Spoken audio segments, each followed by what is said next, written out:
আপোনালোকে নিশ্চয় গম পাইছে বা আপোনালোকৰ মাধ্যমৰ থ্ৰুদি গম পাইছোঁ বা মোক যোৱাকালি আমাৰ SP মহোদয়ে ফোন কৰিছিলে ফোন কৰিছিলে যে গহপুৰত এটা ঘটনা হৈছে এজন গহপুৰৰ বাসিন্দাই তেখেত মানে আপোনাৰ নিউজ মিডিয়াৰ থ্ৰুদি তেখেত কৈ আছে যে তেখেতৰ পুতেক আৰু নাতি মানে তেওঁৰ পুতেকে তেওঁৰ ল'ৰাটোক মাৰি পেলাইছে আৰু তেখেত নিজেও আপোনাৰ ছুইচাইড কৰি তেওঁ মৃত্যু হৈছে চ' বেচিকেলি তেখেত আমাৰ পুলিচ প্ৰশাসন বা আমাৰ ডক্টৰক দুখ দিছে যে তেওঁলোকে যেতিয়া পষ্টমৰ্টেম কৰিবলৈ বডিটো লৈ আহিছিলে পুলিচ প্ৰশাসনে বহুখিনি তেখেতৰ পৰা পইচা ডিমাণ্ড কৰিছে বুলি 25,000 ডিমাণ্ড কৰিছে বুলি কৈছে তাৰ সত্যতাখিনি প্ৰমাণ কৰিবলৈ মই ইতিমধ্যে আমাৰ ADC লেভেলৰ এটা এনকুৱাৰী ইতিমধ্যে দিছোঁ পুলিচৰ এগেইনষ্টতো এনকুৱাৰী দিছোঁ আৰু আমাৰ ডক্টৰৰ যিখিনি ডক্টৰৰ ওপৰতো তেওঁলোকে তেখেত এটা মানে অভিযোগ দিছে যে ডক্টৰৰ পইচা বিচাৰিছিলে বুলি চ' গতিকে এতিয়া মই সত্যতাটো আপোনাক এতিয়াও মই আপোনালোকৰ সন্মুখত মই ক'ব নোৱাৰিম যেতিয়ালৈকে এনকুৱাৰীটো কমপ্লিট নহয় এনকুৱাৰী উইদিন মোৰ 7 days মই তেওঁলোকৰ এনকুৱাৰী যিখিনি পাই মই ৰিপৰ্ট ছাবমিট কৰিবলৈ দিছোঁ আৰু পুলিচৰ ফালৰ পৰা তেওঁলোকে এটা এনকুৱাৰী কৰিছে মোক ইতিমধ্যে SP জনাইছে চ' গতিকে আমি নিশ্চয় এই 2 দিনৰ বা এই সপ্তাহৰ ভিতৰতে তেওঁ যিটো আমাৰ গহপুৰৰ যিজন লোক তেখেত মানে মিডিয়াৰ থ্ৰুদি এটা অভিযোগ দিছিলে পুলিচ প্ৰশাসনৰ বা আমাৰ চিভিল এডমিনিষ্ট্ৰেশ্যন এগেইনষ্টত বা আমাৰ ডক্টৰৰ এগেইনষ্টত নিশ্চয় আমি এনকুৱাৰীত আমি যিখিনি সত্যতা এইখিনি আমি ওলাই পৰিব বুলি আশা কৰিছোঁ ADC আমি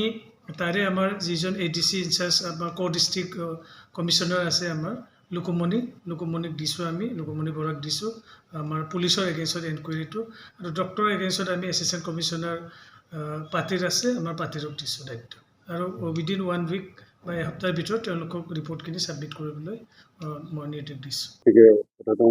সঁচাকৈ এটা মহামান্তিক ঘটনা আৰু ইয়াত পষ্টমৰ্টেম সংক্ৰান্তত যিটো আমাৰ চিকিৎসকৰ কিবা ধন লোৱাৰ ক্ষেত্ৰত যিটো কথা ওলাইছে সেই বস্তুটো আমি আচলতে সেইটো ল'ব নালাগে কিন্তু কিয় কেনেধৰণে লৈছে সেইটো আমি ইনকুৱাৰী কৰিহে সেইটো জানিব পাৰিম আৰু তাত এম্বুলেঞ্চৰ কথাও লিখা আছে এম্বুলেঞ্চখনৰ কাৰণে 15,000 টকা দিছে বুলি সেইটো মই পাইছোঁ গতিকে এইটো আচলতে এম্বুলেঞ্চৰ কাৰণে এইটো সম্পূৰ্ণ তেওঁলোকে প্ৰাইভেট এম্বুলেঞ্চে ব্যৱহাৰ কৰিছে খুব সম্ভৱ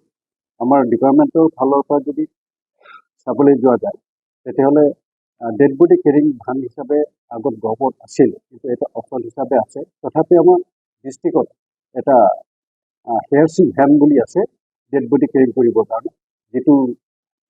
আমাৰ এডমিনিষ্ট্ৰেটিভ ডিপাৰ্টমেণ্টৰ ফালৰ পৰা আজি কেইমাহমান আগতে বিহালী পুলিচ ষ্টেচনত দিয়া আছে গতিকে সেইখন যদি ব্যৱহাৰ কৰাহেঁতেন তেতিয়া সেই টকাখিনি মানে বহন কৰিবলগীয়া নহ'লহেঁতেন আৰু এই বস্তুটো খুব এটা প্ৰচাৰ হোৱা নাই এতিয়া পুলিচ ডিপাৰ্টমেণ্টৰ ফালৰ পৰা সেই বস্তুটো প্ৰচাৰ হ'ব লাগিছিল যদি ডেড বডি যদি হেৰি আহে কাৰণ ডেড বডি কেৰিং ভান যিহেতু আছে কেয়াৰচি ভান বুলি আছে এইটো যদি মানে লোৱাহেঁতেন তেতিয়া সেই টকা খৰচাটো নাহিল খুব কম খৰচত এটা তেলৰ খৰচাটো দি তেওঁলোকে যাব পাৰিলেহেঁতেন এতিয়া ডেড বডি কেৰিং ক্ষেত্ৰত এইটো 15,000 টকা এইটো খুব বেছি হৈছে তথাপিও সেইটো তেওঁলোকে প্ৰাইভেটকৈ লৈছে কেনেধৰণে সেইটো বেলেগ কথা বাকী চুইপাৰ সম্পৰ্কত যদি ক'বলৈ আমাৰ যিজন চুইপাৰ আছে পষ্টমৰ্টেমৰ কাৰণে তেওঁ এটা অবৈধানিক হিচাপে কাম কৰি আছে তেওঁ কোনো চৰকাৰী